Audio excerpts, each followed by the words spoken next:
27 April থেকে কোথাও Aedes মশার লার্ভা পাওয়া গেলে তাদের জেল ও বড় জরিমানা করা হবে বলে হুঁশিয়ারি দিয়েছেন ঢাকা উত্তর সিটি মেয়র আতিকুল ইসলাম।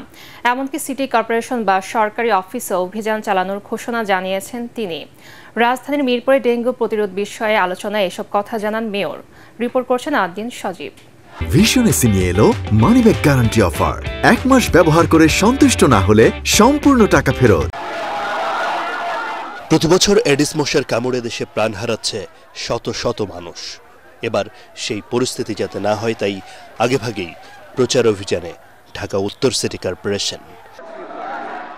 নগরীকে পরিষ্কার পরিচ্ছন্ন রাখতে সহযোগিতা করলেই নগদ টাকা উপহারের ঘোষণা দেন উত্তর সিটির মেয়র আতিকুল ইসলাম। পরিত্যক্ত টায়ার 50 টাকা, অব্যবহৃত পলিথিন প্রতি কেজি 10 টাকা এবং পরিত্যক্ত কমোড, এই কমোড, টায়ার ইত্যাদি আমাদের কাছে দিন, নগদ টাকা নিন, নিজে বাঁচুন, শহরকে বাঁচান, এই হোক আমাদের স্লোগান। মেয়র জানান, ডেঙ্গু প্রতিরোধে 27 এপ্রিল থেকে টানা অভিযান চলবে।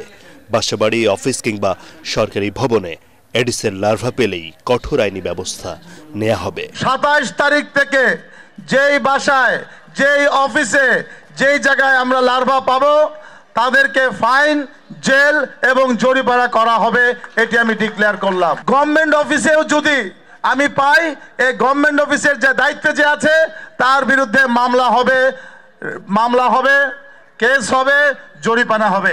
তবে মেয়রের উদ্যোগ বাস্তবায়ন নিয়ে কিছুটা অসন্তোষ জানান স্থানীয় সংসদ সদস্য। উনি চলে গেছেন, তারপরে কি দায়িত্ব শেষ? তারপরে কিন্তু যারা দায়িত্বে আছেন তারা সঠিকভাবে পালন করছেন বলে আমার কাছে মনে হচ্ছে না। আদ্দিন সজীব, এটিএন বাংলা, ঢাকা। সেটা মনিটরিং করা হচ্ছে কিনা সেটাও